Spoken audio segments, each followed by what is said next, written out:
നമസ്കാരം. ഇന്ന് മലയാള മാധ്യമങ്ങളൊക്കെ മോദിജിയുടെ ഗാന്ധിജിയെക്കുറിച്ചുള്ള ഒരു വിലയിരുത്തൽ, ഗാന്ധിജിയെക്കുറിച്ചല്ല, ഗാന്ധിജിയെ ലോകം അറിഞ്ഞത് ഗാന്ധി സിനിമയിലൂടെയാണ് എന്നതിനെക്കുറിച്ചുള്ള ചർച്ചയാണ് മനോരമയിലും ഏഷ്യാനെറ്റിലും ഒക്കെ നടക്കുന്നത്. ഇത് നടക്കുമ്പോൾ പെട്ടെന്ന് മനസ്സിൽ ഓർമ്മ വന്നത്, കുറച്ചു നാൾ മുമ്പ് ഏതോ വീഡിയോക്കാര്, ചാനലുകാര് ഓരോ ആളുകളടുത്തും വന്ന് ചോദിച്ചു, രാഹുൽ ഗാന്ധിയും ഗാന്ധിജിയും തമ്മിലുള്ള ബന്ധം എന്താണെന്ന്. പെട്ടെന്ന് പറഞ്ഞു, അപ്പൂപ്പനും കൊച്ചുമോനും തമ്മിലുള്ള ബന്ധം എന്തിനാ പ്രത്യേകിച്ച് ചോദിക്കുന്നതെന്ന്. ഇത് ഒരാളടുത്തല്ല, ഇപ്പൊ പഠിക്കുന്ന ചെറുപ്പക്കാരും ചെറുപ്പക്കാരികളുമായിട്ടുള്ള പല ആൾക്കാരോടും ഈ ചാനലുകാർ ഇതേ ചോദ്യം ആവർത്തിച്ചു. എന്താണ് ഗാന്ധിജിയും രാഹുൽ ഗാന്ധിയും ഒക്കെ തമ്മിലുള്ള ബന്ധം, ഇന്ദിരാഗാന്ധിയും തമ്മിലുള്ള ബന്ധം? അവരൊക്കെ നമസ്തേ അവരൊക്കെ ഗാന്ധിജിയുടെ മക്കളും പേരക്കുട്ടികളുമായിട്ട് ആൾക്കാർ വിലയിരുത്തി. അവിടെ തന്നെ അറിയാം, ഗാന്ധിജിയെ ആളുകൾക്ക് എത്രമാത്രം അറിയാം. 500 രൂപ നോട്ടിലെ ഒരു ചിത്രമായിട്ട് അത് മാറിയിട്ടുണ്ടോ? അപ്പൊ അതിനൊരു മറുപടിയായിട്ടാണ് സാമാന്യ ജനങ്ങൾക്ക് ഗാന്ധിജിയെ അറിയാൻ കഴിഞ്ഞത് ഗാന്ധി എന്ന സിനിമയിലൂടെ. എനിക്കും നിങ്ങൾക്കൊക്കെ അങ്ങനെയാണെന്ന എന്റെ ധാരണ. ഞാൻ വളരെ കാലങ്ങൾക്ക് ശേഷമാണ് ഗാന്ധിജിയുടെ പുസ്തകം വായിച്ചത്. എന്റെ സത്യാന്വേഷണ പരീക്ഷണങ്ങളൊക്കെ വായിച്ചത് എനിക്ക് തോന്നുന്നത് 90കളിലാണ്. അന്ന് ഗാന്ധിജി കേരളക്കരയിലൂടെ എന്ന ഒരു ഡോക്യുമെന്ററി, അത് ചെയ്യാൻ വേണ്ടിയിട്ടാണ് ഞാൻ ഗാന്ധിജിയെക്കുറിച്ച് കൂടുതൽ പഠിക്കുന്നത്, ഗാന്ധിയന്മാരുമായിട്ട് പഠിക്കുന്നത്. ഇപ്പോ രാഹുൽ ഗാന്ധിയൊക്കെ ഭയങ്കര ക്ഷുഭിതരായിട്ട് മോദിജിയെ അങ്ങ് ശവിക്കുന്നതും ചീത്ത പറയുന്നൊക്കെ കേട്ടു. സത്യത്തിൽ രാഹുൽ ഗാന്ധിക്ക് അറിയാമോ ഗാന്ധിജി ആരാണെന്ന്? എന്താണ് ഗാന്ധിസം എന്ന്? വേണ്ട, ഇവിടുത്തെ കോൺഗ്രസുകാരിൽ എത്ര പേർക്കറിയാം ഗാന്ധിജി ആരാണെന്ന്? ഈ ഇന്ത്യൻ നാഷണൽ കോൺഗ്രസ് ഗാന്ധിജിയുടെ ആശയങ്ങളാണോ പിന്തുടരുന്നത് എന്ന് ചോദിച്ചാൽ ആണോ? നമുക്ക് അത്ഭുതം തോന്നും. ഗാന്ധിജി പറഞ്ഞ ആശയങ്ങളുമായിട്ട്, അല്ലെങ്കിൽ ഗാന്ധിയൻ ആശയങ്ങളുമായിട്ട് ഇന്ന് ഒരു കോൺഗ്രസുകാരനും ഒരു ബന്ധവുമില്ല. ഇപ്പോ നമുക്കറിയാം, സമര രീതികളാണെങ്കിൽ അങ്ങനെ, മറ്റു രീതികളാണങ്ങനെ. ഗാന്ധിയൻ മാർഗത്തിലൂടെ, സഹന മാർഗത്തിലൂടെ, സത്യഗ്രഹ മാർഗത്തിലൂടെ രാഷ്ട്രീയം നടത്തിക്കൊണ്ടു പോകുന്ന ആരൊക്കെയുണ്ട് ഇന്ന് കോൺഗ്രസുകാരിൽ? അപ്പൊ ഗാന്ധിജിയെ അറിയേണ്ടുന്നത് പോലെ ആരും അറിഞ്ഞിട്ടില്ല. ഗാന്ധിജിയെ ധാരാളം പേര് വിമർശിച്ചിട്ടുണ്ട്, അക്കാര്യത്തിലൊന്നും സംശയമില്ല. ഗാന്ധിജിയും വിമർശനത്തിന് അധീനമായിട്ടുള്ള ഒരു ഇമേജ് ഒന്നല്ല, എല്ലാവർക്കും. കാരണം ഇന്നത്തെ കാലത്ത് സാക്ഷാൽ ക്രിസ്തുവിനെ വിമർശിക്കുന്നു, പ്രവാചകൻ മുഹമ്മദിനെ വിമർശിക്കുന്നു. ലോകത്തിലുള്ള ഏത് ശക്തിയായിട്ടും ഈശ്വരനെ പോലും വിമർശിക്കുകയും അതിനനുസരിച്ചുള്ള വിലയിരുത്തലുകൾ നടത്തപ്പെടുകയും ചെയ്യുന്നുണ്ട്. ധാരാളം നമ്മൾ കേട്ടിട്ടുണ്ട്. ഇപ്പം പ്രവാചക മുഹമ്മദിനെ കുറിച്ചൊക്കെ നവമാധ്യമങ്ങൾ അങ്ങ് കെട്ടുപൊട്ടിച്ച രീതിയിൽ സംസാരിക്കുന്നുണ്ട്. വിമർശനത്തിന് അതീതമല്ല. അവര് തിരിച്ച് ഒരു ഗ്രൂപ്പ് ജീസസ് ക്രൈസ്റ്റിനെ വിമർശിക്കുന്നുണ്ട്. ഹൈന്ദവ ദേവതകളെ പോലും മിത്താണെന്ന് ഇവിടുത്തെ നമ്മളെ മന്ത്രിമാര് പറഞ്ഞിട്ടുണ്ട്. അപ്പൊ അതിനപ്പുറമൊന്നുമല്ല, വിമർശനാതീതമായിട്ട് ഒന്നുമില്ല എന്നുള്ള ഒരു കാലഘട്ടത്തിലാണ് നമ്മൾ ജീവിക്കുന്നത്. അത് അങ്ങനെ പോട്ടെ. ഭാരതത്തിൽ ഇന്ദിരാഗാന്ധിയെക്കുറിച്ച് ചോദിച്ചാൽ പലർക്കും അറിയും, നെഹ്റുവിനെ കുറിച്ച് ചോദിച്ചാൽ പലർക്കും അറിയും. പക്ഷേ ഗാന്ധിജിയെ എത്രമാത്രം ഉൾക്കൊണ്ടിട്ടുണ്ട്? ഗാന്ധിജിയെ ഉൾക്കൊള്ളാൻ കഴിയുമോ ഇന്നത്തെ കാലഘട്ടത്തിൽ?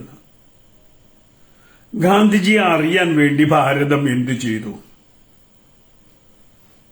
നമ്മുടെ പാഠപുസ്തകങ്ങൾ എടുത്തു നോക്കുക, അതിൽ ഗാന്ധിജിക്ക് എത്രമാത്രം സ്ഥാനമുണ്ട്.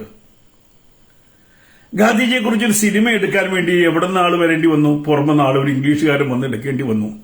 എന്താ ഇന്ത്യയിൽ ആരും ഉണ്ടായിരുന്നില്ലേ ഗാന്ധിജിയെ കുറിച്ച് സിനിമ എടുക്കാൻ? എന്തുകൊണ്ട് ഗാന്ധിജിയെ കുറിച്ച് സിനിമ എടുത്തില്ല? സർക്കാരത്തിന് എന്തുകൊണ്ട് ഗാന്ധിയൻ ആശയങ്ങൾ മുന്നോട്ട് കൊണ്ടുവരാൻ ശ്രമിച്ചില്ല? ഇപ്പൊ തന്നെ നമ്മുടെ മോദിജി വന്നതിന് പിന്നെ എന്തൊക്കെയാലും BJP അതല്ലെങ്കിൽ ഹിന്ദു വിരുദ്ധൻ എന്നൊക്കെ വിളിക്കുമെങ്കിലും മോദിജി വന്നതിൽ പിന്നീടാണ് ഗാന്ധിയൻ ആശയങ്ങൾ കുറച്ചൊക്കെങ്കിലും നടപ്പിലാക്കി തുടങ്ങിയത്. യഥാർത്ഥത്തിൽ ഇപ്പോ തൊഴിലധിഷ്ഠിത വിദ്യാഭ്യാസം ഗാന്ധിജിയുടെ സ്വപ്നമായിരുന്നു. അവനവന്റെ കഴിവുകളെ പ്രോത്സാഹിപ്പിക്കും വിധ വിദ്യാഭ്യാസത്തിന് മാറ്റം കൊണ്ടുവരണം. ആ ആശയം അടുത്ത കാലത്താണ് നടപ്പിലാക്കി തുടങ്ങിയത്. നമ്മൾ പറയുന്ന മുദ്രാ ലോൺ വഴിയും അങ്ങനെ അവനവന്റെ തൊഴിൽ വികസിപ്പിച്ചുകൊണ്ട് ഭാരതത്തിന്റെ ഉയർച്ചയ്ക്ക് ഭാഗമാവുക എന്നുള്ള ഒരു ഘടകം. അപ്പൊ നമ്മുടെ തൊഴിലിന് കൂടുതൽ മാന്യത കൽപ്പിക്കുകയും തൊഴിലെടുക്കാൻ എല്ലാവരെയും പ്രേരിപ്പിക്കുകയും ചെയ്യുന്ന ഒരു ആശയം അത് വിദ്യാഭ്യാസത്തോടൊപ്പം വളർന്നു വരേണ്ടതാണെന്ന് ഗാന്ധിജി പറഞ്ഞു. നമ്മുടെ വിദ്യാഭ്യാസത്തിൽ ഒരിക്കലും കടന്നു വരാത്തത് തൊഴിലിന്റെ മഹത്വമാണ്.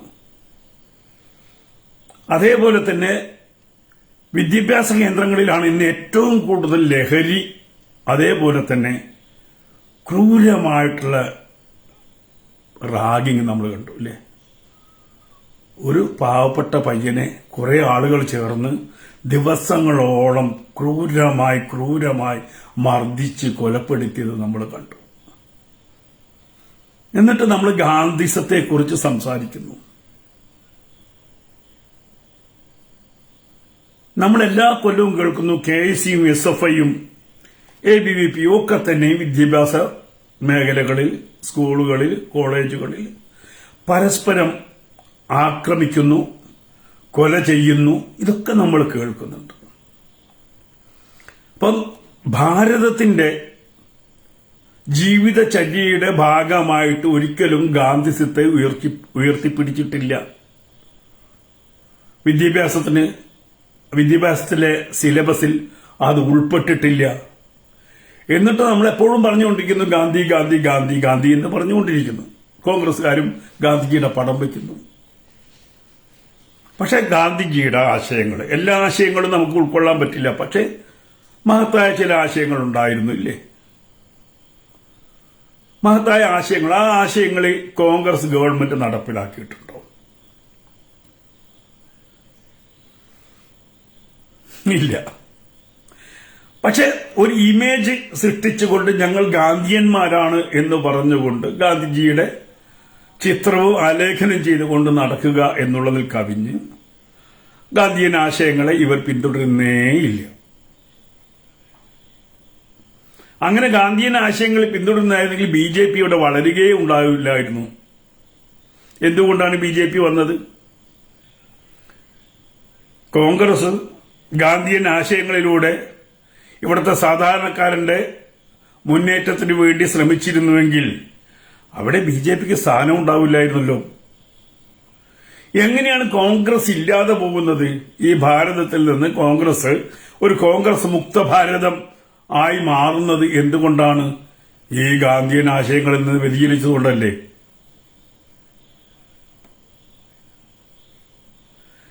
ഇപ്പൊ നൈപുണ്യ വികസനം ഇത് ഗാന്ധിയൻ ആശയമാണ്.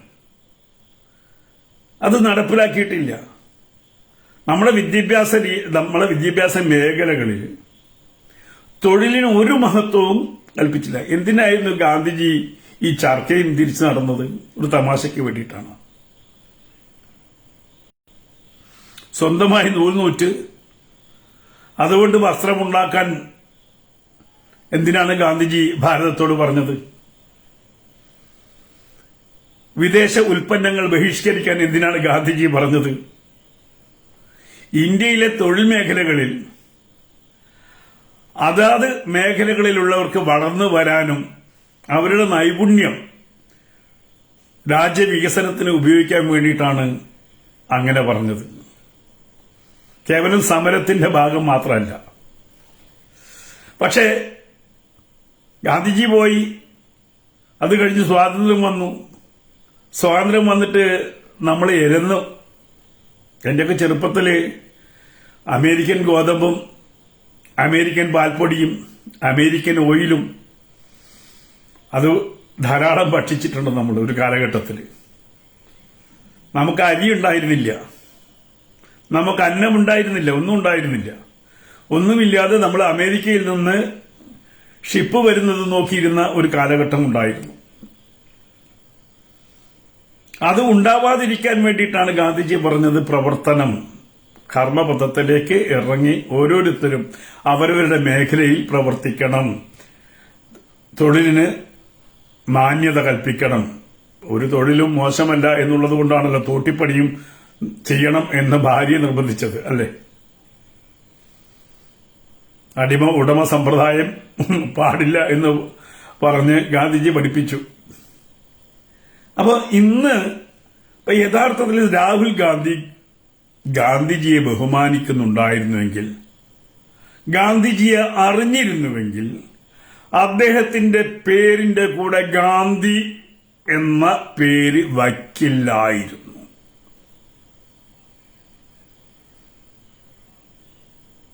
ഗാന്ധിജിയുടെ പേര് തന്റെ പേരിനൊപ്പം രാഹുൽ ഗാന്ധി വെക്കുന്നുണ്ടെങ്കിൽ അതിനർത്ഥം രാഹുൽ ഗാന്ധിക്ക് ഗാന്ധിജിയെ അറിയില്ല എന്നുള്ളത് കൊണ്ട് മാത്രമാണ്. തന്റെ പേരിനൊപ്പം ഗാന്ധിയുടെ പേര് വെച്ചാൽ ഗാന്ധിജിക്ക് ഉയർച്ചയാണോ ഇകഴ്ചയാണോ ഉണ്ടാവുന്നത് എന്ന് ചിന്തിക്കുമായിരുന്നു ഗാന്ധിജിയെ രാഹുൽ ഗാന്ധിക്ക് അറിയുമായിരുന്നെങ്കിൽ. സോണിയയുടെ കൂടെ ഗാന്ധി എന്നുള്ള പേര് വെക്കില്ലായിരുന്നു. ഗാന്ധിജിയെ അവർക്കറിയാമായിരുന്നുവെങ്കിൽ സോണിയയുടെ കൂടെ ഗാന്ധി എന്നുള്ള പേര് ആഡ് ചെയ്യില്ലായിരുന്നു. ഗാന്ധിജിയും രാഹുലും തമ്മിലുള്ള എന്താണ് ബന്ധം? സോണിയയും ഗാന്ധിജിയും തമ്മിൽ വല്ല ബന്ധമുണ്ടോ? ഇന്ദിരാഗാന്ധിയും ഗാന്ധിജിയും തമ്മിലുള്ള ബന്ധം വല്ലതുമുണ്ടോ? എന്തെങ്കിലും ബന്ധമുണ്ടോ? പിന്നെ എന്തിനാണ് ഗാന്ധിജിയുടെ പേര് ഇവരുടെയൊക്കെ വാലാക്കി മാറ്റിയത്? അതിനർത്ഥം ഗാന്ധിജിയെ വിറ്റ് തിന്നുകയായിരുന്നു കോൺഗ്രസ് എന്നുള്ളത് തന്നെയാണ്. അന്ന് ഗാന്ധിജിയോടുള്ള പ്രിയം എപ്രകാരം വോട്ടാക്കി മാറ്റാം, എപ്രകാരം തങ്ങളുടെ നിലനിൽപ്പിന് വേണ്ടി ഉപയോഗിക്കാം എന്ന് കണ്ടുകൊണ്ട് തന്നെയാണ് ആ കുടുംബം ഗാന്ധിജിയുടെ പേര് തങ്ങളുടെ വാലാക്കി മാറ്റിയത്. എന്നിട്ടിപ്പോ ഗാന്ധിജി എന്തു പറഞ്ഞ് വല്ലാത്ത അവസ്ഥയിൽ നിലവിളിക്കുന്നു. വല്ലാത്ത അവസ്ഥയിൽ നിലവിളിക്കുകയാണ്. സത്യത്തിൽ തമാശയാണ് തോന്നുന്നു. മനോരമയ്ക്ക് അങ്ങ് ഇതാ BJP ഹൈന്ദവ പ്രീണനം, ഹൈന്ദവ ഹിന്ദുവൽക്കരണം, ഭാരതത്തെ ഹിന്ദു രാജ്യമാക്കാൻ പോകുന്നതിന് മുന്നോടിയായിട്ടാണ് ഗാന്ധിജിയെ തള്ളിപ്പറയുന്നത്. ഏഷ്യാനെറ്റ് അപ്പുറത്തുനിന്ന് രണ്ടു വശത്തുനിന്ന് ചർച്ച നടക്കുമ്പോൾ അങ്ങോട്ടും ഇങ്ങോട്ടും മാറ്റി നോക്കിയിട്ട് രണ്ട് സ്ഥലത്തും ഇത് തന്നെയാണ് മാതൃഭൂമി ഞാൻ നോക്കിയില്ലോ. എന്തായാലും അവിടെ ഇത് തന്നെയായിരിക്കും ഏകദേശം. അപ്പൊ ഇന്നത്തെ ഇര ഗാന്ധിജിയാണ് അവർക്ക് കിട്ടിയത്, ആഘോഷിക്കാൻ കിട്ടിയത്. കാരണം ഇന്ന് പ്രധാനമന്ത്രി കന്യാകുമാരിയിൽ വന്നിട്ട് ഒരു ദിവസത്തെ വ്രതം ധ്യാനം അനുഷ്ഠിക്കുന്നുണ്ട്. വലിയ പ്രശ്നമാണ്. അദ്ദേഹം അത് ചെയ്യാൻ പാടുണ്ടോ എന്നൊക്കെയാണ് ചോദ്യം വരുന്നത്. ഡൽഹിയിൽ നിന്നൊക്കെ ആ ചോദ്യം കിട്ടും. ഇന്ത്യൻ പ്രധാനമന്ത്രി, അദ്ദേഹം പ്രധാനമന്ത്രിയാണ്, വെറും മോദിജിയല്ല. ഒരു പ്രധാനമന്ത്രി അങ്ങനെ ധ്യാനം ഇരിക്കാൻ പാടുണ്ടോ എന്നുള്ളതാണ് ചോദ്യം. ഈ രാജ്യത്തെ മന്ത്രിമാരൊക്കെ ഹജ്ജിന് പോയാൽ ആരും ചോദിക്കാറില്ല, അല്ലേ? നമ്മുടെ എത്ര മന്ത്രിമാർ ഹജ്ജിന് പോയി? ആരൊക്കെ ഹജ്ജിന് പോകുന്നു? രാഷ്ട്രീയ നേതാക്കൾ. ഒന്നല്ല, രണ്ടല്ല, മൂന്നല്ല, 4ഉം 5ഉം ഹജ്ജ് നടത്തിയ രാഷ്ട്രീയ നേതാക്കൾ ഇവിടെയുണ്ടല്ലോ. ആരെങ്കിലും ചോദിച്ചോ? എന്തിനാണ്? അത് വാർത്തയാക്കിയോ? ഇല്ലല്ലോ. ഒരു ഹൈന്ദവ വിശ്വാസി, ധർമ്മവിശ്വാസി എന്ന നിലയ്ക്ക് മോദിജിക്ക് അദ്ദേഹത്തിന്റെ മതാനുഷ്ഠാനങ്ങൾ ചെയ്യാനുള്ള അവകാശമുണ്ട്. അതല്ലേ ജനാധിപത്യം. ഇവിടെ പറയുന്ന മതേതരത്വം എന്നൊക്കെ വിളിച്ചു പറയുമ്പം ഒരു കൂട്ടരുടെ മതേതരത്വം മാത്രം ചോദ്യം ചെയ്യപ്പെടുന്നത് എന്താണ്? ഒരു വശത്തേക്ക് മാത്രം ഈ മതേതരത്വം പാലം വെച്ച് നീങ്ങി പോകുന്നത് എന്താണ്? മോദിജിക്ക് ഹൈന്ദവനായിട്ട് ഹൈന്ദവ ആചാരങ്ങൾ ചെയ്യാൻ പാടില്ലേ? അതേസമയത്ത് വേറൊരു വിദ്വാൻ, ഈ രാഹുൽ വിദ്വാൻ, ഇടയ്ക്ക് തൊപ്പിയെടുത്തിടും, ഇടയ്ക്ക് സിഖിന്റെ തൊപ്പിയെടുത്തിടും, ഇടയ്ക്ക് കാഷായ വസ്ത്രം ധരിക്കും. ഓന്തിന്റെ മാരി ഓരോ ഇടത്ത് പോകുമ്പോഴും വേഷം മാറി മാറി മാറി മാറി വന്നിട്ടുണ്ട്. ഇതൊക്കെ നമ്മൾ കണ്ടതാ. വോട്ടിനു വേണ്ടി നിറം മാറുന്ന, എന്തായാലും മോദിജി മുസ്ലിം തൊപ്പിയിട്ടിട്ട് പള്ളിയിൽ കയറിയിട്ടില്ല. അതല്ലെങ്കിൽ അന്യരെ ബോധിപ്പിക്കാൻ വേണ്ടി അന്യ മതവിശ്വാസം കുരിശു വരയ്ക്കാനോ ഒന്നും നമ്മൾ കണ്ടിട്ടില്ല. അദ്ദേഹത്തിന്റെ വിശ്വാസത്തിൽ മതേതരത്വം അത് അങ്ങനെ തന്നെ ഉണ്ട്. പക്ഷെ അദ്ദേഹത്തിന്റെ വിശ്വാസത്തിൽ ഗംഗ ആരതി നടത്തുന്നതും ക്ഷേത്ര ദർശനം നടത്തുന്നതും ക്ഷേത്രത്തിന്റെ ശിലാസ്ഥാപനത്തിന്റെ ഭാഗമായിട്ട് അതിലെ ആചാര്യന്മാരുടെ കൂടെയും ഒക്കെ നമ്മൾ കണ്ടിട്ടുണ്ട്. അത് അദ്ദേഹത്തിന്റെ അവകാശമാണ്. ആ അവകാശത്തിനെ ചോദ്യം ചെയ്യാൻ, കേവല രാഷ്ട്രീയത്തിന്റെ പേര് ചോദ്യം ചെയ്യാൻ ആർക്കും തന്നെ അവകാശമില്ല. അത് മനസ്സിലാക്കണം. അപ്പൊ അദ്ദേഹം സാധാരണഗതിയിൽ പറഞ്ഞതാണ്. കാരണം ഒരു മഹത്വത്തെ, ആ മഹത്വത്തെ ലോകത്തിന് മുന്നിലേക്ക് നമുക്കറിയാം. ഇപ്പോൾ നമുക്ക് വായിക്കാനും അതുവഴി അറിയാനും ആഗ്രഹിക്കുന്നവരും അതിന് ശ്രമിക്കുന്നവരായിട്ട് വളരെ കുറച്ച് ആളുകളെ ലോകത്തുള്ളൂ. ഞാനൊന്നും അങ്ങനെ വായനക്കാരൻ, പ്രത്യേകിച്ച് എന്റെ ചെറുപ്പത്തിലൊന്നും ഒരു ഗ്രന്ഥം, ഒരു പുസ്തകം കിട്ടുക എന്ന് പറഞ്ഞാൽ അത്ര എളുപ്പമുള്ള കാര്യമല്ല. വില കൊടുത്ത് വാങ്ങിക്കാനും നമുക്ക് സാധിക്കുകയില്ല. അപ്പൊ നമ്മളൊന്നും അങ്ങനെ ഒരു വായനയുടെ തലത്തിലേക്കൊന്നും പോയിട്ടില്ല, ഗാന്ധിയെ അറിഞ്ഞിട്ടില്ല. പക്ഷെ ഗാന്ധിജിയുടെ ജീവിതം അറിയുന്നത് സത്യത്തില് ഗാന്ധി എന്ന സിനിമ കണ്ടപ്പോഴാണ് കൂടുതൽ നമ്മൾ ആ കാലഘട്ടത്തെ അറിയുന്നതും ഗാന്ധിജിയെ മനസ്സിലാക്കുന്നത്, സാധാരണക്കാര് മനസ്സിലാക്കുന്നത്.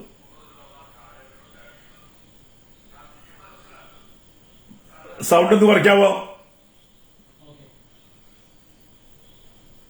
അപ്പുറത്ത് സൗണ്ട് കിട്ടും, അതുകൊണ്ടാ. അപ്പൊ എന്തായാലും നമ്മള് സാധാരണഗതിയിൽ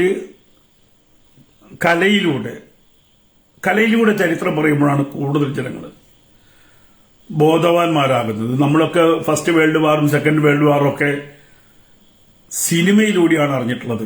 വായിച്ചിട്ടോ അനുഭവിച്ചിട്ടോ അറിഞ്ഞിട്ടില്ല. സിനിമയിലൂടെയാണ് ഒന്നാം ലോകമഹായുദ്ധവും രണ്ടാം ലോകമഹായുദ്ധവും ഒക്കെ നമ്മൾ പഠിക്കുന്നത് സിനിമയിലൂടെയാണ്. ഇപ്പോഴാണെങ്കിൽ നമുക്ക് ധാരാളം ഡോക്യുമെന്ററികൾ നമുക്ക് യൂട്യൂബിൽ ഡോക്യുമെന്ററി അവൈലബിൾ ആണ്. നമ്മൾ അതിൽ പഠിക്കും. ഇപ്പൊ അടുത്ത കാലത്ത് ഇപ്പൊ ഇസ്രായേലിന്റെ യുദ്ധം, അതിന്റെ കാരണങ്ങൾ, അതിന്റെ ചരിത്രം, 6 ദിവസം കൊണ്ട് ഇസ്രായേൽ എങ്ങനെ ജയിച്ചു, ഇതൊക്കെ ഈ ഇസ്രായേലിന്റെ യുദ്ധം നടക്കുമ്പോൾ നമ്മൾ യൂട്യൂബിൽ കയറുമ്പോൾ കിട്ടുന്ന 6 days of war എന്നൊക്കെ പറഞ്ഞിട്ട് കിട്ടുന്ന ഡോക്യുമെന്റുകൾ കണ്ട് തന്നെയാണ് നമ്മൾ പഠിക്കുന്നത്. അപ്പൊ ഗാന്ധിജിയെ ലോകം അറിഞ്ഞത് ലോകത്തിലെ സാധാരണക്കാർ, നിങ്ങൾ അറിയുന്നവർ കുറെ ഉണ്ടാവും, പക്ഷെ സാധാരണക്കാർ അറിഞ്ഞത് തീർച്ചയായിട്ടും എന്തിലൂടെയാണ്? സിനിമയിലൂടെ തന്നെയാണ്. ഇപ്പോൾ ആ സിനിമ റിലീസ് ചെയ്തിട്ട് കുറെ കാലമായതുകൊണ്ട് മറന്നിരിക്കുന്നു ജനങ്ങൾ. അതുകൊണ്ടാണ് രാഹുൽ ഗാന്ധിയും ഗാന്ധിജിയും തമ്മിലുള്ള ബന്ധം എന്താണെന്ന് ചോദിച്ചാൽ അത് അപ്പൂപ്പനും പേരക്കുട്ടിയും. ഇപ്പൊ നിങ്ങൾ വെറുതെ തൊട്ടടുത്തുള്ള ഒരാട് ചോദിച്ചു നോക്കൂ, ഒരു സാധാരണക്കാട് ചോദിച്ചു നോക്കൂ, എന്താണ് ഗാന്ധിജിയും രാഹുൽ ഗാന്ധിയും തമ്മിലെ ബന്ധം? ഉത്തരം കിട്ടുന്നത് ഇങ്ങനെ തന്നെയായിരിക്കും, ഒരു സംശയമില്ല. സഹന സമരത്തെക്കുറിച്ച് ഒരു കോൺഗ്രസ്സുകാരനെ വിളിച്ചിട്ട് ഗാന്ധിജിയുടെ സഹന സമരത്തെക്കുറിച്ചൊന്ന് ചോദിച്ചു നോക്കൂ. അറിയില്ലാക്കും. ഇപ്പോഴത്തെ കുട്ടികൾക്കൊന്നും അറിയില്ല. പണ്ടൊക്കെ നമ്മൾ തറ തറ തറ എന്ന് പറയുമ്പോൾ തറ ആ ചിത്രം കണ്ട് നമ്മൾ പഠിച്ചു. ആ അമ്മയും കുഞ്ഞിനെയും കണ്ട് നമ്മൾ പഠിച്ചു. ഇന്ന് ആ എന്ന് പറയുമ്പോൾ അരിവാൾ എന്ന് പാഠഭാഗം മാറിയിരിക്കുന്നു. മതമില്ലാത്ത ജീവനുകൾക്ക് വേണ്ടി പാഠഭാഗം മാറിയിരിക്കുന്നു.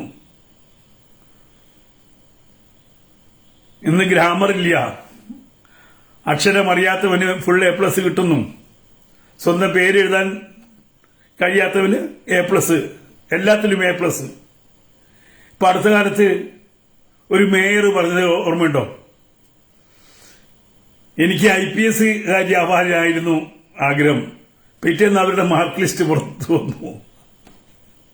മലയാളത്തിന് 7 മാർക്കും കണക്കിന് 0 മാർക്കും, അങ്ങനെ 70 മാർക്ക്. ഇതാണ് ലോകം. ആ ലോകത്ത് മോദിജി പറഞ്ഞത് സത്യമാണ്.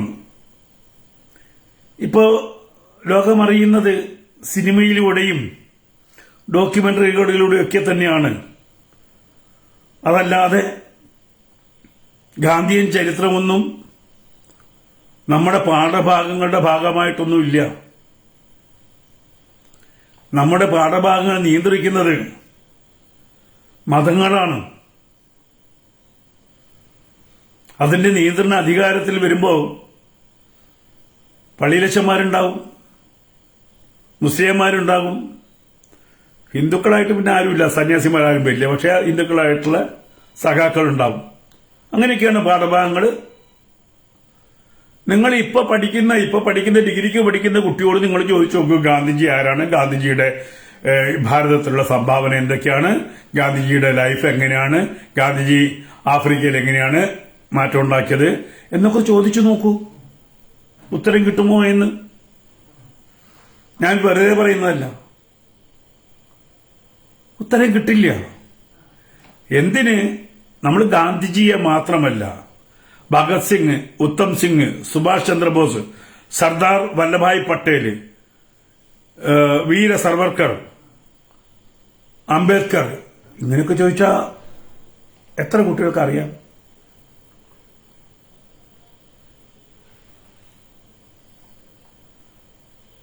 ഇപ്പം സ്വാതന്ത്ര്യ സമര സേനാനികളെ ചെരുപ്പ് നക്കികളാക്കി മാറ്റുന്ന കാലഘട്ടമാണ്.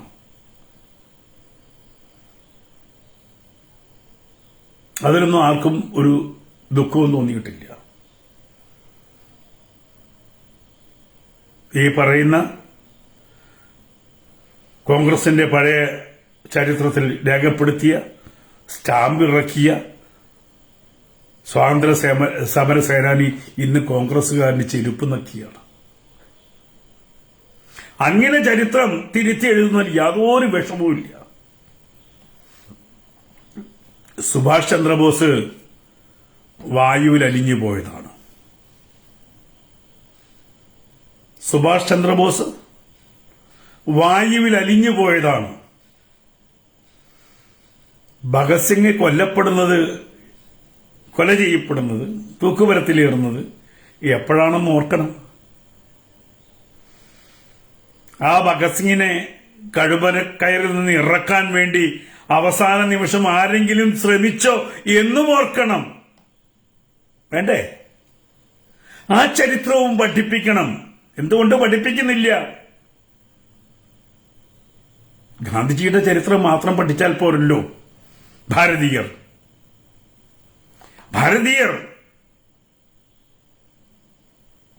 ഭാരതത്തിലെ എല്ലാ സ്വാതന്ത്ര്യ പോരാളികളുടെയും ചരിത്രം പഠിക്കണ്ടേ? വിപ്ലവകാരികളുടെ ചരിത്രം പഠിക്കണ്ടേ? അതെന്തുകൊണ്ട് പഠിക്കണമെന്ന് പറയുന്നില്ല ആരും. നമുക്കൊരു മുഖം മാത്രമല്ല ഭാരതത്തിന്റെ സ്വാതന്ത്ര്യ ലബ്ധിക്ക് വേണ്ടിയിട്ട് ശബ്ദിച്ചത്. ഗാന്ധിജി മാത്രമൊന്നുമല്ല. ഗാന്ധിജിക്ക് ഗാന്ധിജിയായിട്ടുള്ള സ്ഥാനം നമ്മൾ കൽപ്പിച്ചു നൽകണം. പക്ഷെ മുഴുവനും ഈ ഭാരതത്തിന് സ്വാതന്ത്ര്യം കിട്ടാൻ വേണ്ടി മുഴുവൻ ക്രെഡിറ്റും നമുക്ക് ഗാന്ധിജിക്ക് കൊടുക്കാൻ പറ്റുമോ? എനിക്ക് കൊടുക്കാൻ പറ്റില്ല. അപ്പൊ ഭഗത് സിംഗും എല്ലാവരും തന്നെ ചരിത്രത്തിൽ നിന്ന് മാഞ്ഞു പോകും. എല്ലാ ആശയങ്ങളും കൂടി ചേർന്നിട്ടാണ് അത് കേരളത്തിൽ നിന്ന് തുടങ്ങിയിട്ടുണ്ട്.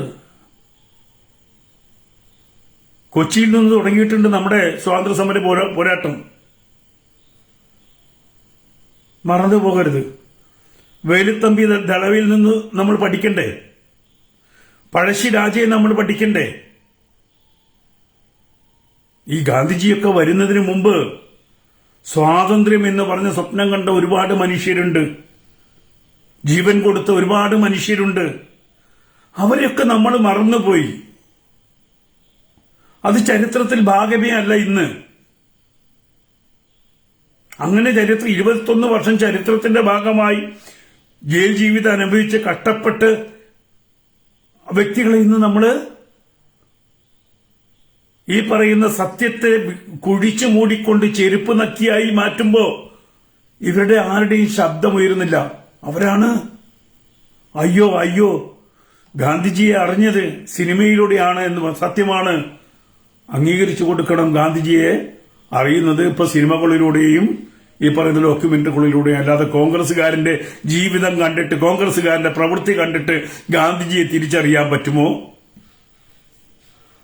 ഏത് കോൺഗ്രസുകാരനെ ചൂണ്ടിയിട്ട് ഇതാണ് ഗാന്ധിജിയുടെ അനുയായിയാണ് എന്ന് നിങ്ങൾക്ക് പറയാൻ പറ്റും?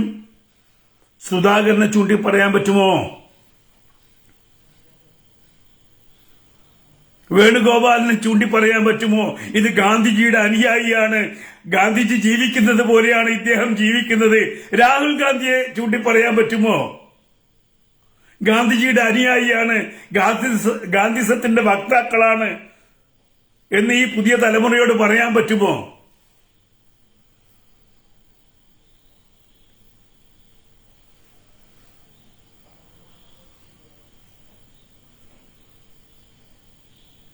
ആർക്കൊന്നും പറയാൻ പറ്റില്ല. ഗാന്ധിയന്മാരുണ്ടായിരുന്നു തിരുവനന്തപുരത്ത്, കുറച്ച് ഗാന്ധിയൻസ് ഉണ്ടായിരുന്നു. ഞാൻ എല്ലാവരോടും സംസാരിച്ചിട്ടുണ്ട്. അവരൊന്നും ലൈംലൈറ്റിൽ വന്നിട്ടില്ല. അവരും ചരിത്രത്തിന്റെ ഭാഗം, കേരള ചരിത്രത്തിൽ അറിയില്ല. ഇപ്പൊ EMS നമ്പൂതിരിപ്പാട് ഗാന്ധിയൻ, ഞാൻ അദ്ദേഹത്തോട് സംസാരിച്ചിട്ടുണ്ട്. അദ്ദേഹം എന്നോട് പറഞ്ഞിട്ടുണ്ട് ഞാൻ ഗാന്ധിയനായ കമ്മ്യൂണിസ്റ്റ് ആണെന്ന് പറഞ്ഞിട്ടുണ്ട്. അദ്ദേഹത്തിന്റെ ഇന്റർവ്യൂ എടുത്തപ്പോൾ അദ്ദേഹം എന്റെ അടുത്ത് പറഞ്ഞതാണ് ഞാൻ ഗാന്ധിയനായ കമ്മ്യൂണിസ്റ്റ് ആണെന്ന് EMS നമ്പൂതിരിപ്പാട് എന്റെ അടുത്ത് നേരിട്ട് പറഞ്ഞിട്ടുണ്ട്. അതേപോലെ പല ഗാന്ധിയന്മാരും ഞാൻ കണ്ടിട്ടുണ്ട്. കമ്മ്യൂണിസത്തിലേക്ക് വരുന്നത് കോൺഗ്രസിൽ നിന്ന് വഴിമാറി വന്നവരാണ്. അന്ന് യഥാർത്ഥത്തിൽ ഗാന്ധിയൻ സിദ്ധാന്തമായിട്ട് വന്ന പലരും പിന്നീട് കമ്മ്യൂണിസത്തിലേക്ക് ചേക്കേറുകയുണ്ടായിട്ടുണ്ട്. അവരും ഗാന്ധിജിയെ അംഗീകരിച്ചിട്ടുണ്ടോ? കമ്മ്യൂണിസ്റ്റുകാരൊക്കെ ഗാന്ധിജി, ഇപ്പോഴുള്ള നവ കമ്മ്യൂണിസ്റ്റുകാരൊക്കെ ഗാന്ധിജിയെ അംഗീകരിക്കുന്നുണ്ടോ? അതോ വോട്ട് കിട്ടാനുള്ള സൂത്രപ്പണിയായിട്ട് ഗാന്ധിജി സ്നേഹം കാണിക്കുന്നതല്ലേ? അടുത്ത കാലത്ത് ഇപ്പം നാരായണ ഗുരുവിനെ വല്ലാതെ സ്നേഹിക്കുന്നവരാണ് കമ്മ്യൂണിസ്റ്റുകാർ. നമ്മൾ കണ്ടതാണ്. ഒരു കുരിശിലടിച്ചിട്ട് നാരായണ ഗുരുവിനെ ഇങ്ങനെ വഴി നീളെ കൊണ്ടു നടക്കുന്നത് നമ്മൾ കണ്ടതാണ്. അപ്പൊ വോട്ടിന് വേണ്ടി, സ്ഥാനമാനങ്ങൾക്ക് വേണ്ടി ഗാന്ധിജിയെ ഏറ്റവും കൂടുതൽ സ്നേഹിക്കുന്നു. മറ്റൊരു തരത്തിൽ പറഞ്ഞാൽ ഗാന്ധിജിയെ ഏറ്റവും കൂടുതൽ സ്നേഹിക്കുന്നത് നോട്ടുകളിൽ ഗാന്ധിജിയുടെ പടമുള്ളത് കൊണ്ടാണ്. അവിടെ ഇനി വേറെ ആരുടെ പടം വെച്ചാലും അതിനോടാവും സ്നേഹം കൂടുതൽ. ഭാരതത്തിൽ ഇന്ന് ഏറ്റവും കൂടുതൽ സ്നേഹിക്കുന്നത് നോട്ടുകളെയാണ്. അതിൽ ഗാന്ധിജിയുണ്ട്. അങ്ങനെയെങ്കിലും ഗാന്ധിജിയെ ഒന്ന് ഓർമ്മിക്കട്ടെ. പക്ഷേ ആ പണം ഇന്ന് നമ്മൾ കണ്ടു. ഇവിടുത്തെ 2 പോലീസുകാര് ഒരു കോറി ഉടമയിൽ നിന്ന് വാങ്ങിച്ച ലക്ഷങ്ങളുടെ കണക്ക് നമ്മളിന്ന് കേട്ടു. അവര് വാങ്ങിച്ച ആ കള്ളക്കടത്ത് പണത്തിലും ഗാന്ധിജിയുടെ പണം ഉണ്ടായിരുന്നു. സത്യത്തിൽ എനിക്ക് സങ്കടം തോന്നാറുണ്ട് പലപ്പോഴും. ഈ ഹവാല, കള്ളക്കടത്ത്, കഞ്ചാവ് വിൽപ്പന, ഇതൊക്കെ ചെയ്ത് അതിന്റെ പ്രതിഫലം വാങ്ങിക്കുമ്പോൾ ഗാന്ധിജി അക്കൂട്ടത്തിലുണ്ട്. ആ പണത്തിലൂടെയൊക്കെ ഗാന്ധിജിയുടെ മുഖം കാണാം. പക്ഷെ ഗാന്ധിജി ആർക്കും അറിയേയില്ല, സഹനം ആർക്കും അറിയില്ല, സത്യാഗ്രഹം ആർക്കും അറിയില്ല, ആഡംബരം ഉപേക്ഷിക്കാൻ ആർക്കും അറിയില്ല. കോൺഗ്രസ്സുകാർക്ക് വെള്ളയാണ്. പക്ഷെ ആ വെള്ളയുടെ വില എത്ര? ഖാദിയിലെ ഏറ്റവും മുന്തിയ ഇനമാണ് ഇന്ന് അവർ ഉപയോഗിക്കുന്നത്. ഗാന്ധിജി ഖാദി ഉടുക്കാൻ പറഞ്ഞത് ഏത് രീതിയിലാണെന്ന് ചിന്തിക്കണം. ഇപ്പൊ ചുരുക്കി പറഞ്ഞാല് ഈ മോദിജി പറഞ്ഞതുകൊണ്ട് ഇന്ന് ഗാന്ധിജിയെ എല്ലാവരും ഓർത്തു, സത്യമാണ്. അല്ലെങ്കിൽ ഗാന്ധിജി കാക്കയ്ക്ക് കാട്ടിക്കാനുള്ള പ്രതിമയായിട്ടാണ് പട്ടണങ്ങളിലെ കോണുകളിൽ കാണുന്നത്. ഗാന്ധി പാർക്ക് എന്ന് പറയുന്ന സ്ഥലത്ത്, ഇപ്പൊ കോഴിക്കോട് ഗാന്ധി പാർക്കിലൊക്കെ എന്താ സംഭവിക്കുന്നത്, എന്താ നടക്കുന്നതെന്ന് ഒരു വൈകിട്ട് 8 മണിക്ക് ശേഷം പോയി നിന്നാൽ കാണാം. ഗാന്ധിജി അതിനും സാക്ഷ്യം വഹിക്കേണ്ടി വരുന്നു. ഈ കാട് മൂടിക്കിടക്കുന്ന പാർക്കുകളിൽ വടികുത്തി പിടിച്ചു നിൽക്കുന്ന ആ ഗാന്ധിജി കാണുന്നത് രാത്രിയിൽ അഭിസാരികമാരുമായിട്ടുള്ള ബന്ധങ്ങളും സിവിൽ സപ്ലൈസ് കൊണ്ടിരുന്ന വെള്ളമടിയും കാണേണ്ടുന്ന ഗതികേട് വരുന്നു.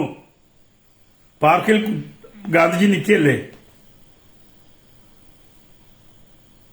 ഞാൻ വെറുതെ പറയുന്നതാണോ? ഇപ്പൊ ഗാന്ധി പാർക്കിൽ എന്ന് പറഞ്ഞാൽ ഗാന്ധിജിയുടെ എന്താ ഒരു പ്രതിമ ഉണ്ടാവും അവിടെ നടക്കുന്ന എല്ലാ കാഴ്ചകളും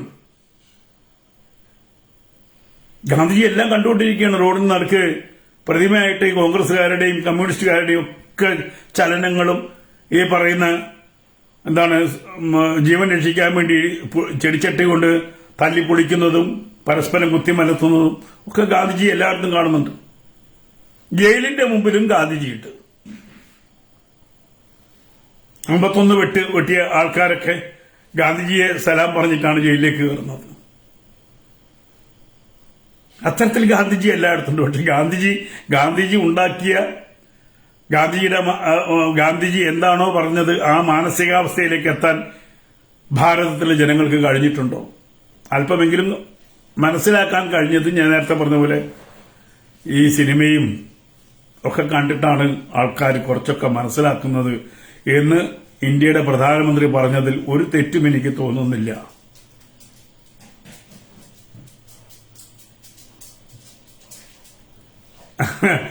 ഒരാൾ സത്യം പറഞ്ഞാൽ ഞാൻ ഗാന്ധിജിയെ കുറിച്ച് കൂടുതൽ മനസ്സിലാക്കിയത് ED കോഴ്സ് പഠിക്കുന്ന കാലത്താണ്. നെഹ്റു കുടുംബമായി ഗാന്ധിജിക്ക് ബന്ധമൊന്നുമില്ല എന്നുള്ളതും അപ്പോഴാണ് മനസ്സിലാക്കിയത്.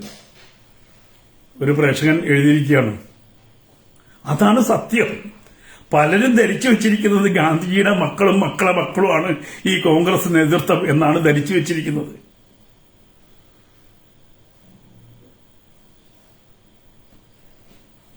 അതുകൊണ്ട് തന്നെ ഗാന്ധിജിക്ക് വിലയുണ്ടാവില്ല. രാഹുലിന്റെ കൂടെ ഗാന്ധി ചേർന്ന് നിന്നാൽ ഗാന്ധിജി വിലയുണ്ടാവുമോ ഗാന്ധിജിക്ക്? ഞാൻ ചില ചോദ്യങ്ങൾ സമൂഹത്തോട് ചോദിക്കുകയാണ്.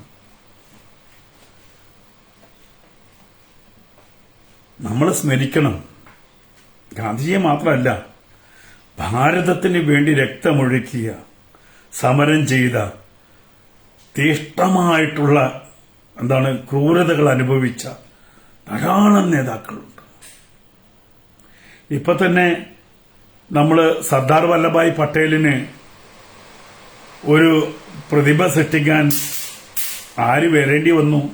ഈ പറയുന്ന രാജ്യത്തിനെ ഹിന്ദുരാഷ്ട്രമാക്കാൻ പോകുന്ന മോദിജി തന്നെ വരേണ്ടി വന്നു വല്ലഭായ് പട്ടേലിന്റെ ഒരു അതിശയകരമായിട്ടുള്ള ഒരു പ്രതിമ സ്ഥാപിക്കാൻ. അത് ഇന്ന് കോടിക്കണക്കിന് വരുമാനം ഉണ്ടാക്കുന്നുണ്ട്. അപ്പം യഥാർത്ഥത്തിൽ നമ്മുടെ പ്രധാനമന്ത്രി കുഴിച്ചു മൂടപ്പെട്ട പലതിനെയും പുറത്തെടുക്കുകയാണ് ചെയ്തത്. ഇന്ത്യൻ സ്വാതന്ത്ര്യ സമരത്തിന്റെ ഭാഗമായിട്ട് തേച്ചു മാച്ചു കളഞ്ഞ പല സംഗതികളെയും പല ധീര യോദ്ധാക്കളെ പുറത്തേക്ക് കൊണ്ടുവരികയാണ് ചെയ്തത്. സവർക്കറൊക്കെ അറിയുന്നതിനോ അതിനെക്കുറിച്ച് ചിന്തിക്കുന്നതും ഇപ്പോഴാണ്. നമുക്ക് ആകെ കൂടി അറിയാവുന്നത് നമ്മുടെ ചരിത്ര ഭാഗത്തിന് Akbar the great, Alexander the great, Shah Jahan the great, ഇതൊക്കെ നമ്മൾ പഠിച്ചിട്ടുള്ളൂ. ഭാരതത്തിന്റെ യഥാർത്ഥ പോരാട്ടം നമ്മൾ പഠിച്ചിട്ടേ ഇല്ല. എന്തിന് കേരളത്തിലെ പോരാട്ടം നമ്മൾ പഠിച്ചിട്ടില്ല. നിങ്ങൾ ചോദിച്ചു നോക്കൂ, വേലു തമ്പി ദളവ ആരായിരുന്നു, അദ്ദേഹം നടത്തിയ സമരങ്ങൾ ആരായിരുന്നു എന്ന് പുതിയ ജനറേഷനോടൊന്ന് ചോദിച്ചു നോക്കൂ. പാലിയത്തച്ഛനെ കുറിച്ചൊന്ന് ചോദിച്ചു നോക്കൂ. പാലിയത്തച്ഛൻ എവിടുത്തുകാരനാണെന്ന് ചോദിച്ചു നോക്കൂ. നിങ്ങൾക്ക് ഉത്തരം കിട്ടുമോ? അതെ, സജിത്തെ രാഹുൽ ഗണ്ഡി തന്നെയാണ്. അത് ഗണ്ഡി കുടുംബമാണ്, ഒരിക്കലും ഗാന്ധി കുടുംബമല്ല. ഗണ്ഡി കുടുംബം ഗാന്ധി കുടുംബമായിട്ട് മാറുമ്പം അതിനേക്കാളും മോശമായിട്ടുള്ള ഒന്നും ആര് പറഞ്ഞിട്ടില്ല? ഇന്ത്യൻ പ്രധാനമന്ത്രി പറഞ്ഞിട്ടില്ല.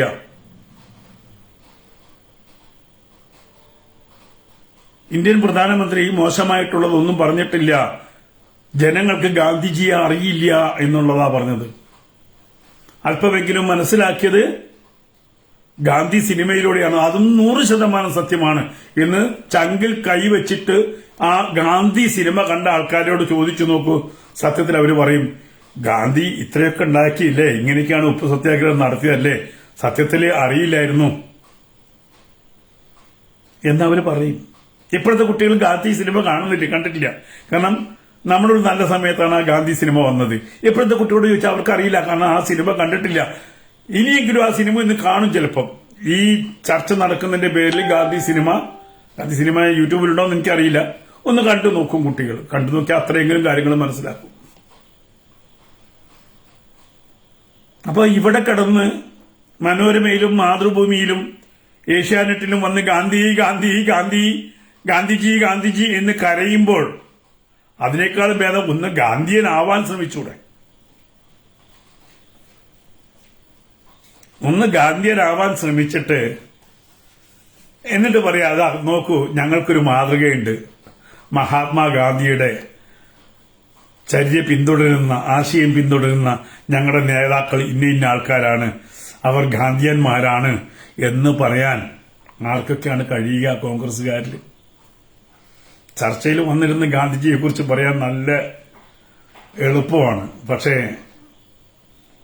യഥാർത്ഥ ജീവിതത്തിൽ ഞാൻ ഗാന്ധിയനാണെന്ന് പറയാൻ, ഞാൻ പറയട്ടെ, ആരൊക്കെയാണ് വരിക?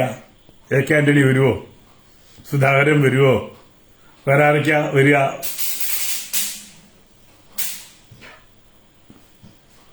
ഒന്ന് ആലോചിച്ച് നോക്കൂ. വേണുഗോപാൽ വരുവോ ഞാൻ ഗാന്ധിയനാണെന്ന് പറഞ്ഞിട്ട്?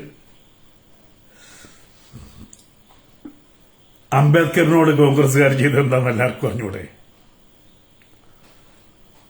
അദ്ദേഹം മരണപ്പെട്ടപ്പോൾ ഉണ്ടായിരുന്ന അവസ്ഥ എല്ലാവർക്കും അറിഞ്ഞൂടെ? ചരിത്രം പഠിക്കുന്നവരല്ല രാജ്യത്തെ കോൺഗ്രസുകാർ.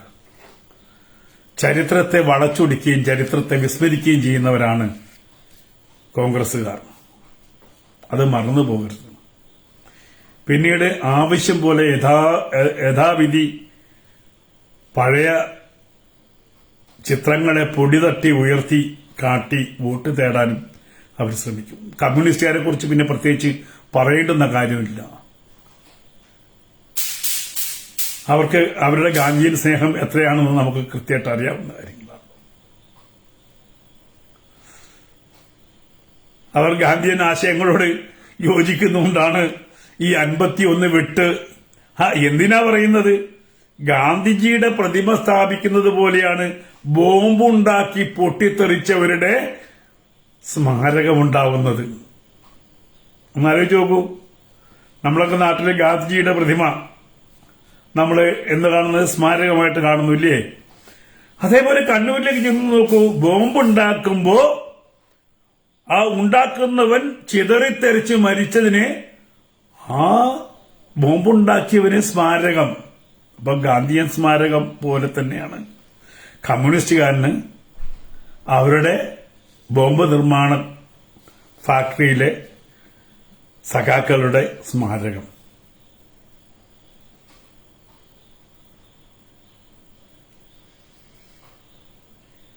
സത്യം ചില സമയത്ത് ഇങ്ങനെ മറന്നേക്ക്. മിടുക്കനാണ് നമ്മുടെ പ്രധാനമന്ത്രി. യഥാതഥാ ഒന്ന് ഓർക്കാനെങ്കിലും ഇതൊക്കെ ഒന്ന് പുറത്തേക്കെടുത്തിടും. കഴിഞ്ഞ ഇലക്ഷന് പ്രധാനമന്ത്രി വർഗീയത പറയുന്നു എന്ന് പറഞ്ഞു.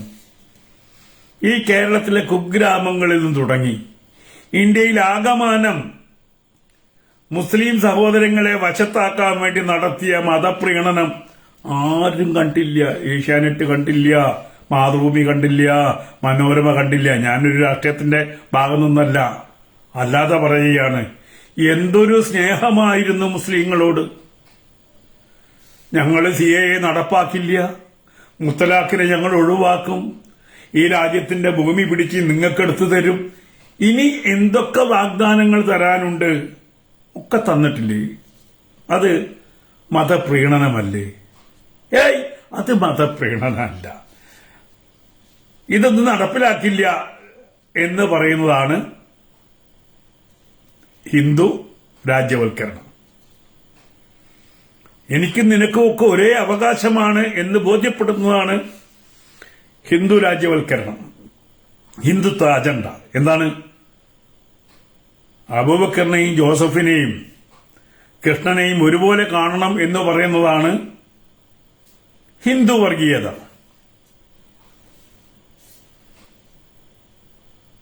രാഷ്ട്രത്തെ മതം കൊണ്ട് ഹരിക്കരുത് എന്ന് പറഞ്ഞാൽ അത് തീവ്ര ഹിന്ദുത്വ നിലപാട്.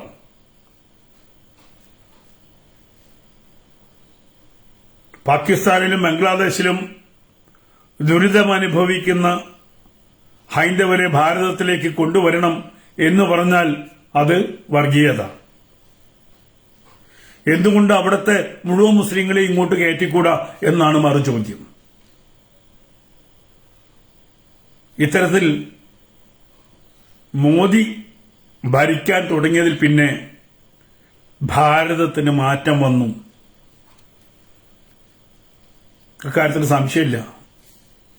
ഞാനിപ്പോ BJPയുടെ അംഗമൊന്നുമല്ല. പക്ഷേ 2014 മുമ്പ് ഞാൻ കോഴിക്കോട് റെയിൽവേ സ്റ്റേഷനിൽ പോയിട്ടുണ്ട്. ഇപ്പോഴും ഞാൻ റെയിൽവേ സ്റ്റേഷനിൽ പോകുന്നുണ്ട്. അന്ന് 2014 മുമ്പ് ഞാൻ റെയിൽവേ സ്റ്റേഷനിലേക്ക് പോകുമ്പോൾ മൂക്ക് പൊത്തിപ്പിടിച്ച് ഒരു കർച്ചീഫും കൊണ്ടുമായിരുന്നു പോയിരുന്നത്. ഇന്ന് എനിക്ക് മൂക്ക് പൊത്തിപ്പിടിക്കാതെ റെയിൽവേ സ്റ്റേഷനിൽ പോകാം. ഇന്ന് എന്റെ വീട്ടിന്റെ മുറ്റത്തും വെള്ളം വന്നിട്ടില്ലെങ്കിലും ഒരു പൈപ്പ് കൊണ്ടുപോയി അടിച്ചു വെച്ചിട്ടുണ്ട് കേരള സർക്കാർ. വെള്ളം തന്നിട്ടില്ല, വേറെ കാര്യം. അതേപോലെ ഞാൻ കാണുന്നുണ്ട് കേരളത്തിന്റെ അങ്ങോളം ഇങ്ങോളം 6 വരിപ്പാത ഉണ്ടാവുന്നത് ഞാൻ കാണുന്നുണ്ട്. ഞാൻ 1985 തിരുവനന്തപുരത്ത് പോകുമ്പോൾ അന്ന് ആലപ്പുഴ ബൈപ്പാസും കൊല്ലം ബൈപ്പാസും പണി തുടങ്ങിയിട്ടുണ്ട്. ഞാൻ തിരുവനന്തപുരത്ത് നിന്ന് 2004 തിരിച്ചു വരുമ്പോഴും ഈ 2 ഹൈവേയുടെ പണി തീർന്നിട്ടുണ്ടായിരുന്നില്ല. അത് 2014 ശേഷം മോദിജി വന്നിട്ടാണ് ഈ ആലപ്പുഴ ബൈപ്പാസും ഈ പറയുന്ന കൊല്ലം ബൈപ്പാസും തീർന്നത്. ഇതൊക്കെ ഞാൻ കണ്ടിട്ടുണ്ട്. അപ്പൊ മാറ്റങ്ങൾ ഉണ്ടായിട്ടുണ്ട്. ഞാൻ സിനിമാക്കാരനായതുകൊണ്ട് സ്ഥിരമായിട്ട് മദ്രാസിൽ പോകുന്ന, അന്ന് കാറിൽ എനിക്ക് മദ്രാസിൽ പോകണമെങ്കിൽ ഏകദേശം 10-18 മണിക്കൂർ വേണമായിരുന്നു. ഇന്ന് 8-9 മണിക്കൂർ കൊണ്ട് എനിക്ക് മദ്രാസിലെത്താം. കേരളം കടന്ന് വിടാൻ മാത്രമേ ഉള്ളൂ സമയം. കോയമ്പത്തൂർ എത്തിക്കഴിഞ്ഞാൽ 5 മണിക്കൂറുണ്ട് മദ്രാസിൽ പിടിക്കാം. മൈസൂരിൽ നിന്ന് 2 മണിക്കൂർ കൊണ്ട് ബാംഗ്ലൂർ എത്താം. കേരളത്തിലെ ഇട്ടാവട്ടത്ത് നടക്കുന്ന ആൾക്കാർക്ക് ഇതൊന്നും അറിയില്ല. പക്ഷെ ഇപ്പം അറിഞ്ഞു തുടങ്ങിയിട്ടുള്ളൂ. ഇപ്പൊ 2014 ശേഷം രാജ്യത്ത് വന്ന മാറ്റങ്ങൾ അത് ജനങ്ങൾ മനസ്സിലാക്കിയിട്ടാണ് വോട്ട് ചെയ്യുക. എന്തായാലും 4-ാം തീയതി ഇപ്പൊ ഇന്നും കണക്ക് കൂട്ടുന്നുണ്ട്. അവിടെ ഒരു കാരണവശാലും BJP ജയിക്കില്ല, ഇവിടെ ഒരു കാരണവശാലും BJP ജയിക്കില്ല, മറ്റിടത്ത് BJP ജയിക്കില്ല. കേരളത്തിലെ കാര്യം നിങ്ങൾ പറഞ്ഞോ? കാരണം കേരളത്തിൽ നിങ്ങളാണല്ലോ നിയന്ത്രിക്കുന്നത്. പക്ഷേ കേരളത്തിന് വെളിയിലോട്ടുള്ള ലോകം, ജനങ്ങൾ കുറേയൊക്കെ കാര്യങ്ങൾ പഠിച്ചിട്ടുണ്ട്. മോദിജി തന്നെ 4-ാം തീയതി വരും, ഒരു സംശയം എനിക്കില്ല. 4-ാം തീയതി വൈകിട്ട് വരുമ്പോ മോദിജി തന്നെ ഈ ഭാരതത്തിന്റെ നേതൃത്വം ഏറ്റെടുക്കും. ഭൂരിപക്ഷം കഴിഞ്ഞ പ്രാവശ്യത്തെക്കാളും കൂടും എന്നുള്ളതാണ് എന്റെ കണക്കൂട്ടൽ. കേരളത്തിൽ ഞാനൊന്നും അവകാശപ്പെടുന്നില്ല, പക്ഷേ ഭാരതത്തിൽ ഞാൻ അവകാശപ്പെടുന്നുണ്ട്. കാരണം ഭാരതത്തിന്റെ മാറ്റം ഭാരതത്തിലുടനീളം സഞ്ചരിച്ചാൽ അറിയാവുന്നതേ ഉള്ളൂ. അതുകൊണ്ട് സത്യം പറയുമ്പോൾ മാറാതിരിക്കുക. ഗാന്ധിജിയുടെ ഏറ്റവും വലിയ, ഞാൻ ആദ്യമേ പറഞ്ഞ സ്വപ്നങ്ങളിൽ ഒന്നായിരുന്നു കുട്ടികൾ പഠിച്ച് 10ാം ക്ലാസ്സോ 12ാം ക്ലാസ്സോ കഴിഞ്ഞ് പുറത്ത് വരുമ്പോൾ അവന് തൊഴിലറിഞ്ഞിരിക്കണം. ഇന്ന് 10ാം ക്ലാസ് കഴിഞ്ഞൊരു കുട്ടിയോട് ഫീസ് കെട്ടാൻ അറിയാമോ എന്ന് വെച്ചാൽ അവന് ഫീസ് കെട്ടാൻ അറിയില്ല.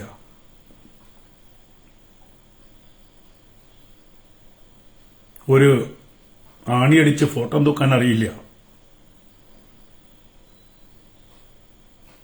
ഒരു ജോലിയും അവനറിയില്ല. A+ എന്നുള്ളത് മാത്രമാണ് അവന്റെ യോഗ്യത. ആ A+ നേടി പിന്നീട് ഹയർ സ്റ്റഡീസിന് എങ്ങനെയെങ്കിലും പണം കൊടുത്ത് ഡിഗ്രി വാങ്ങിച്ച്, ആ ഡിഗ്രി വാങ്ങിച്ച് കഴിഞ്ഞ് തൊഴിലില്ലാതെ കൂലിപ്പണിയെടുക്കാൻ പഠിച്ച് എനിക്ക് തൊഴിൽ കിട്ടും, നാളെ തൊഴിൽ കിട്ടും, മറ്റന്നാൾ തൊഴിൽ കിട്ടും എന്ന് പറഞ്ഞ് PSCയുടെ ടെസ്റ്റ് എഴുതി റാങ്ക് ലിസ്റ്റിൽ വന്നിട്ട് ഈ സെക്രട്ടേറിയറ്റിന് മുമ്പിൽ കടന്ന് ഉരുളുക, സാഷ്ടാംഗ നമസ്കാരം ചെയ്യുക, ഇങ്ങനെയൊക്കെ ജീവിതം തള്ളി നിൽക്കേണ്ടുന്ന ഗതികേട്ടിലാണ് ഈ പറയുന്ന വിദ്യാഭ്യാസ രീതിയിൽ ആവശ്യത്തിന് ടെക്നിക്കൽ നോഹവ് ഇല്ലാത്ത ഇന്ന് ലക്ഷക്കണക്കിന് ബംഗ്ലാദേശുകാർ ഇവിടെ വന്നിട്ട്, ബംഗാളികൾ ഇവിടെ വന്നിട്ട് ജോലി ചെയ്യുന്നുണ്ടെങ്കിൽ, അവർക്ക് ജോലി ഉണ്ടെങ്കിൽ അത്രയും ജോലി കേരളത്തിലെ ചെറുപ്പക്കാർ ചെയ്യേണ്ടുന്നതാണ് യഥാർത്ഥത്തിൽ.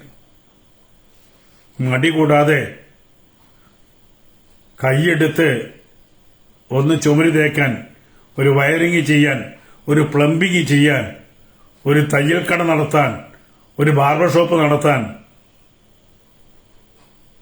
സ്കൂൾ പഠനകാലത്ത് പഠിപ്പിച്ചാൽ, മുടി വെട്ടാൻ പഠിപ്പിച്ചാൽ, ആശാരിപ്പണി പഠിപ്പിച്ചാൽ, മെറ്റൽ വർക്കിംഗ് ഒന്ന് വെൽഡ് ചെയ്യാൻ പഠിപ്പിച്ചാൽ, ഒരു വയറിംഗ് പഠിപ്പിച്ചാൽ അവന് ജീവിതത്തിൽ എന്തെങ്കിലും ചെയ്യാൻ പറ്റും. ഗാന്ധിജിയുടെ ആശയം അതാണ്. ഞാൻ ഗാന്ധിജിയുടെ മാർഗത്തിൽ ഞാൻ ഏറ്റവും ആകർഷിച്ചിട്ടുള്ള ഒരു കാര്യമാണ് ഞാൻ ഈ പറഞ്ഞത്. തൊഴിലിന് മഹത്വം കൽപ്പിച്ച് തൊഴിലെടുക്കാൻ മനുഷ്യനെ പഠിപ്പിക്കുക. എക്കണോമിക്സിൽ ലോ ഉണ്ടല്ലോ, ഓരോ മനുഷ്യരും പിറന്നു വീഴുന്നത് തിന്നാനുള്ള വായും നിറയ്ക്കാനുള്ള വയറും മാത്രമായിട്ടല്ല, അവന് 2 കൈകളുമുണ്ട്, 2 കാലുകളുമുണ്ട് എന്ന്. അതുപയോഗിച്ച് തൊഴിൽ ചെയ്യാൻ മനുഷ്യർക്കറിയണം. ഏതായാലും ഇടയ്ക്കിടയ്ക്ക് ഇങ്ങനെ ഗാന്ധി വിഷയങ്ങളൊക്കെ ഒന്ന് പൊന്തി വന്നാൽ പുതിയ കുട്ടികൾക്ക് ഗാന്ധിജിയെ ഒന്ന് അറിയാൻ പറ്റും. അവർ തപ്പിയെടുത്ത് യൂട്യൂബിലൊക്കെ ഒന്ന് ഗാന്ധിയെ തപ്പും, ഗാന്ധി സിനിമ തപ്പും, അങ്ങനെ ഗാന്ധിജിയെ അറിയട്ടെ.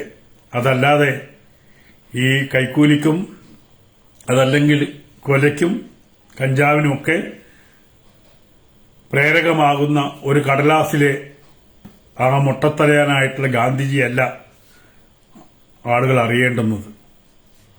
അതേപോലെ തന്റെ പേരുമായിട്ട് യാതൊരു ബന്ധവുമില്ലാതെ തന്റെ പേരിനൊപ്പം ഗാന്ധിജിയുടെ പേര് ഒട്ടിച്ചു ചേർത്ത് ജനങ്ങളെ പറ്റിക്കുന്ന നേതാക്കളെക്കുറിച്ചും ജനമറിയട്ടെ. ഇത്തരം ചർച്ചകൾ അതിനാണ് ഉപകരിക്കുക. തങ്ങളുടെ അധികാരത്തിന് വേണ്ടി ഒരു മഹാനായ മനുഷ്യന്റെ പേര് മോഷ്ടിച്ച് തങ്ങളുടെ പേരിന്റെ കൂടെ ഒട്ടിച്ചുകൊണ്ട് നടക്കുന്ന ആ നേതൃത്വത്തെയും ജനങ്ങൾ തിരിച്ചറിയട്ടെ. ഈ മോദിജി എന്ത് ചെയ്താലും അത് ബ്യൂമറാങ് പോലെയാണ്. അതിങ്ങനെ കറങ്ങി അവസാനം ആ പിടി മോദിജിയുടെ കയ്യിൽ തന്നെ വരും. പ്രഹരിക്കേണ്ടവരൊക്കെ പ്രഹരിപ്പിച്ചിട്ടാണ് ആയുധം മോദിയുടെ കയ്യിൽ തന്നെ എത്തും.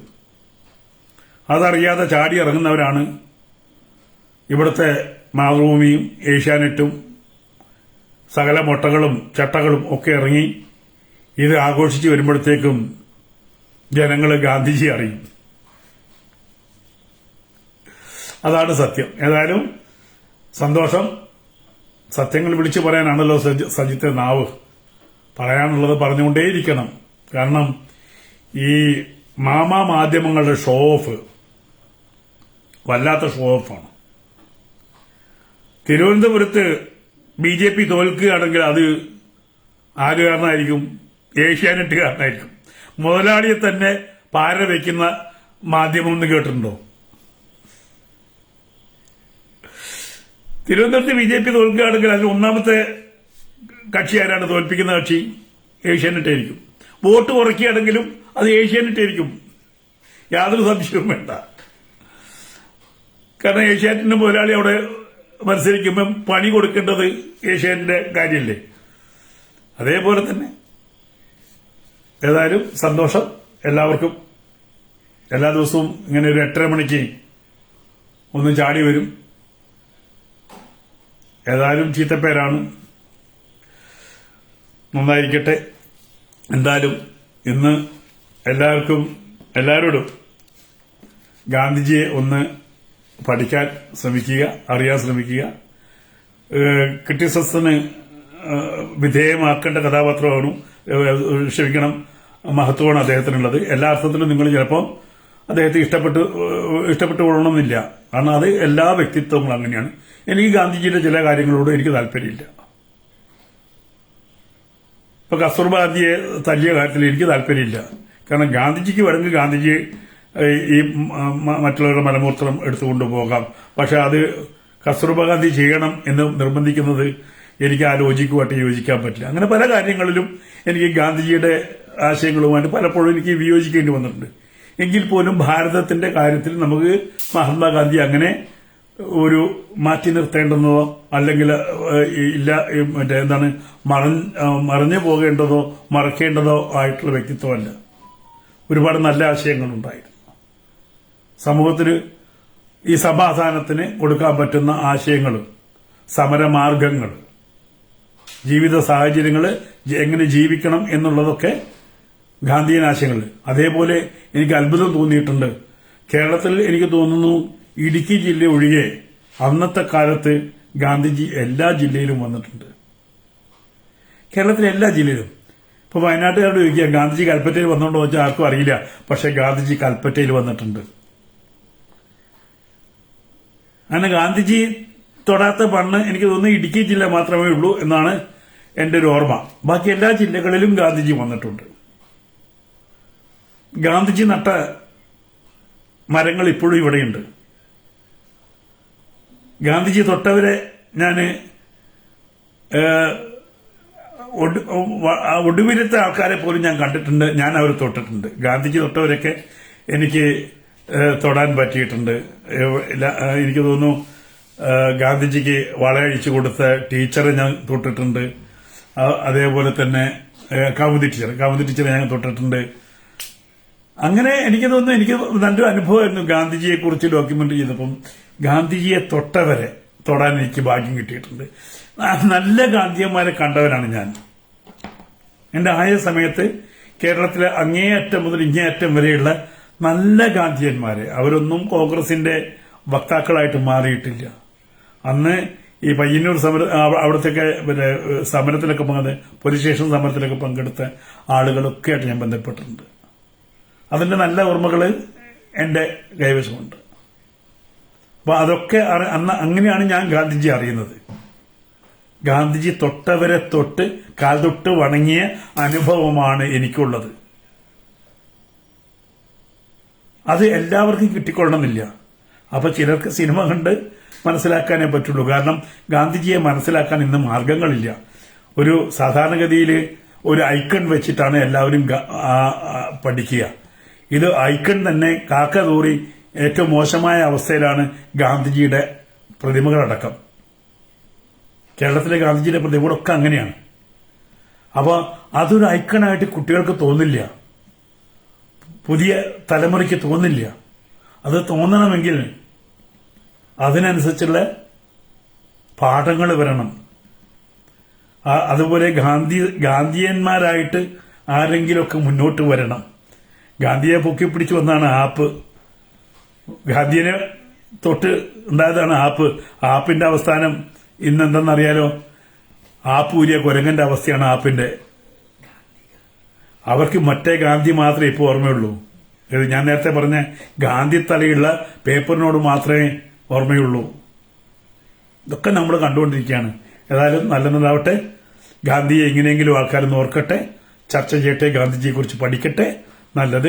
എല്ലാവർക്കും ശുഭരാത്രി.